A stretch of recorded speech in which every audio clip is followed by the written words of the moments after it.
Bitcoin has had a rough couple of weeks, and since my last video, the traders have actually turned more bearish. So what's going on right now with Bitcoin is that we came all the way up here to about 111,000. Then we had a huge sell-off going all the way down to about 101.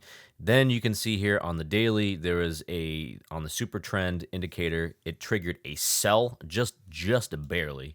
It had to come down here and close below $101,647, and it did for one day. So that triggers the sell on the daily. So in the near term, what this means for Bitcoin is that we're either likely to see sideways movement or continue to see some decline in the Bitcoin price. Now, usually when these sell indicators are triggered, you do tend to see the Bitcoin either trades sideways or otherwise goes lower. It's happened multiple times. However, it doesn't tend to last very long in some cases. You only look at maybe 2 weeks or so, or just a handful of days in which it actually continues this sell signal. So this is something to watch out for in the Bitcoin price. But this is only one factor that I want to talk about today in regards to Bitcoin. So if we take a look at our Bitcoin options on Deribit, we can see here on the 13th of June, so this upcoming Friday, max pain price is sitting at about 106,000. This is about basically where Bitcoin is right now. So this kind of implies that traders in the near term, within the next couple of days, are probably just betting on Bitcoin to go sideways. The put to call ratio is actually heavily in favor. It's actually much more bearish than it normally is. It's sitting at about 0.95, which indicates that it's almost at parity between puts and calls. And we see that the value is sitting about $2.5 billion for the 13th of June. However, things start to get very interesting when you start to look at the end of the month. If we go to the 27th of June, we can see here the max pain shifts down to 100,000, and the put to call ratio goes back towards 0.6. This indicates more of a bullish spread at the end of the month. Now you can see here there's also $13 billion worth of value here for these options, and this would go to indicate the fact that traders towards the end of the month probably a little bit more bullish than they are at the start of the month, and the max pain I think is much more likely to go. I think the price is actually much more likely to go higher than the max pain price, sitting at about 100K. So towards the end of the month, huge volatility expected the 27th of June. Again, $13 billion worth of options are set to expire. I'm going to cover this more in depth as we get closer and closer to that options expiry. Now, one of the reasons why Bitcoin has been falling so much is because miners have been selling. This is the Bitcoin Miners Reserve. And you can see here over the last year that there have been about 12,000 Bitcoin sold off by miners over the last year. So this means that miners have been selling. They've been selling into strength. And as the Bitcoin price continues to go up, we would expect to see more and more sales by these miners, and they will drag on the price. Now, what's also interesting is if we go ahead and take a look at the liquidation heat map on CoinGlass, we can see here that over the last week, there is a significant pocket of liquidity that's sitting at about 106,000 to about 107,000.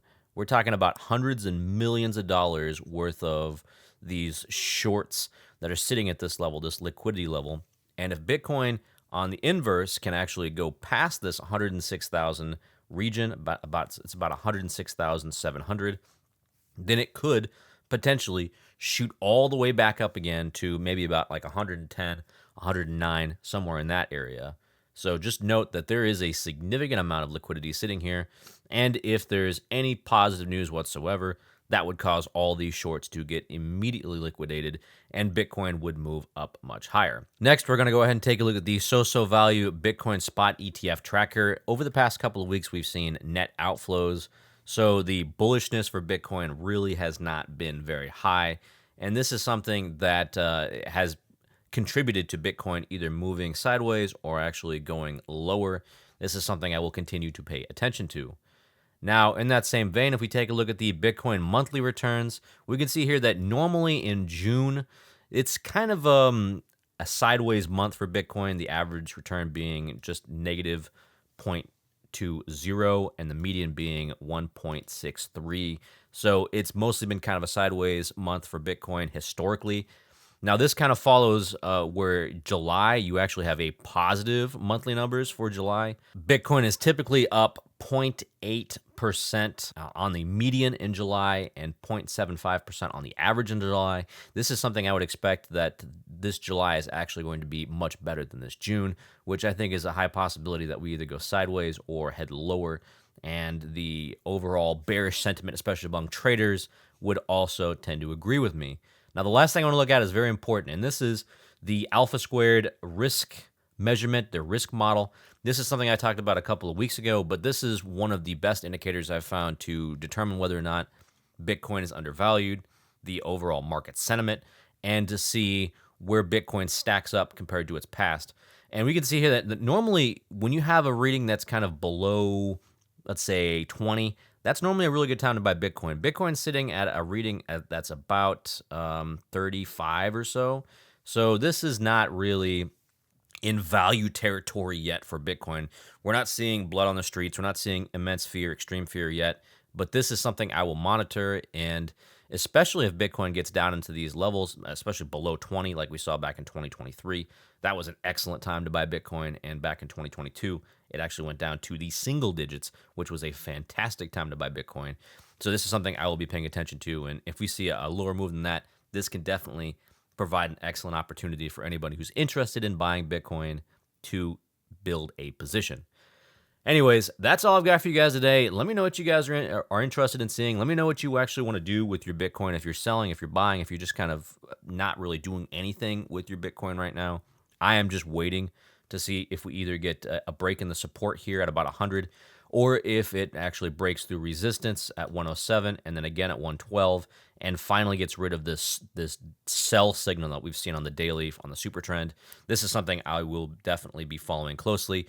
Follow me on X, follow me on Threads, and also please subscribe to the channel if you'd like to see more. This is Cody the Coin Raptor, and I'll catch you guys in the next video.